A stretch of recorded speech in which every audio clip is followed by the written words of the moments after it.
నమస్కారం. Welcome to Gandeevam the arrow of truth.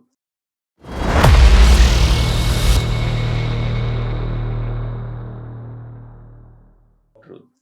చరిత్ర మారుతుందంటే విన్నాం. కానీ ఇలా 180 డిగ్రీస్ తిరుగుతుందని ఎవరూ ఊహించి ఉండరు.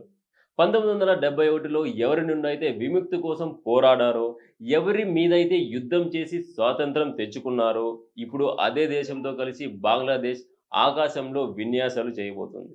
అవును, మీరు వింటున్నది నిజమే. పాకిస్తాన్ నుంచి యుద్ధ విమానాలు కొనేందుకు బంగ్లాదేశ్ గ్రీన్ సిగ్నల్ ఇచ్చేసింది. బంగ్లాదేశ్‌లో మాజీ ప్రధాని షేక్ హసీనా పాలన ముగియడమే ఆలస్యం. అక్కడ పరిస్థితులు సెకన్ల మీద మారిపోయాయి. హసీనా ఉన్నప్పుడు పాకిస్తాన్‌తో సంబంధాలు అంతంత మాత్రంగానే ఉన్నాయి. ముఖ్యంగా 1971 యుద్ధ నేరస్తుల విచారణలో ఇరు దేశాల మధ్య పచ్చగడ్డి ఏస్తే బగ్గుమనేది. కానీ ఇప్పుడు సీన్ రివర్స్ అయింది. మహ్మద్ యూనస్ నేతృత్వంలోని తాత్కాలిక ప్రభుత్వం వచ్చినప్పటి నుంచి పాకిస్తాన్‌తో సంబంధాలు మళ్లీ చిగురించాయి. గతంలో ఉన్న గొడవలన్నీ పక్కన పెట్టేసి ఇప్పుడు ఇరు దేశాలు రక్షణ రంగంలో కౌగిలించుకుంటున్నాయి. ఇక్కడ అసలు వింతేంటంటే పాకిస్తాన్ దగ్గర బంగ్లాదేశ్ జేఎఫ్-17 థండర్ యుద్ధ విమానాలు కొనడానికి ఆసక్తి చూపిస్తోందట. పాకిస్తాన్ దగ్గరే తినడానికి తిండి లేదు. ఎకనామీ ఏమో వెంటిలేటర్ మీద ఉంది. కానీ వాళ్ళు మాత్రం వేరే దేశానికి యుద్ధ విమానాలు అమ్ముతారట. ఈ విమానాలను చైనా, పాకిస్తాన్‌లు సంయుక్తంగా అభివృద్ధి చేశాయి. అంటే ఇండైరెక్ట్‌గా ఇక్కడ చైనా వేలు కూడా ఉందన్నమాట. Bangladesh air force chief marshal Hasan Mahmud Khan స్వయంగా ఇస్లామాబాద్ వెళ్లి చర్చలు జరిపారు. ఈ డీల్ కుదిరితే ఆకాశంలో పాక్ బంగ్లా స్నేహం సరికొత్త రికార్డులు సృష్టిస్తాయి. కేవలం విమానాలు అమ్మడం మాత్రమే కాదు, ఆ విమానాలను ఎలా నడపాలో కూడా పాకిస్తాన్ నేర్పిస్తుందట.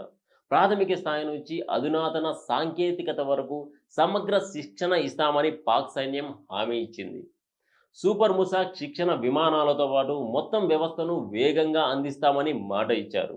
అంటే ట్రైనింగ్ సెంటర్లలో బంగ్లా జవాన్లు, పాక్ జవాన్లు కలిసి అప్పుడు యుద్ధం చేసింది మనమేనా అని జోకులు వేసుకుంటారేమో. పాకిస్తాన్ నుంచి బంగ్లా స్వతంత్రం పొందినప్పుడు భారత్ కీలక పాత్ర పోషించింది. కానీ ఇప్పుడు ఆ రెండు దేశాలు మళ్ళీ ఒక్కటవడం వెనుక అర్థమేంటి? 1971 యుద్ధంలో పాక్ దళాలకు సహకరించిన వారిపై జరిగిన విచారణలు ఇరు దేశాల మధ్య గ్యాప్ తెచ్చాయి. కానీ ఇప్పుడు ఆ గ్యాప్ ఫిల్ అయిపోయింది. పాకిస్తాన్ సైన్యానికి చెందిన మీడియా విభాగం ఈ విషయాన్ని చాలా గొప్పగా చాటి చెబుతోంది. శత్రువుకు శత్రువు మిత్రుడు అన్నట్టుగా అటు చైనా, ఇటు పాకిస్తాన్, మధ్యలో బంగ్లాదేశ్. ఈ ట్రయాంగిల్ లవ్ స్టోరీలో మున్ముందు ఇంకెన్ని వింతలు చూడాల్సి వస్తుందో. భారత్ మాత్రం తన సరిహద్దుల్లో జరుగుతున్న ఈ విమాన ప్రయాణాల మీద గట్టి కన్నేసి చూడాలి. ఈ వీడియో మీద మీ అభిప్రాయాలను కామెంట్ రూపంలో తప్పకుండా తెలియజేయండి. ఈ వీడియో గనుక నచ్చినట్టయితే లైక్ చేయండి, షేర్ చేయండి. కానీ సబ్స్క్రైబ్ చేసుకోవడం మాత్రం మర్చిపోవద్దండి. జై హింద్.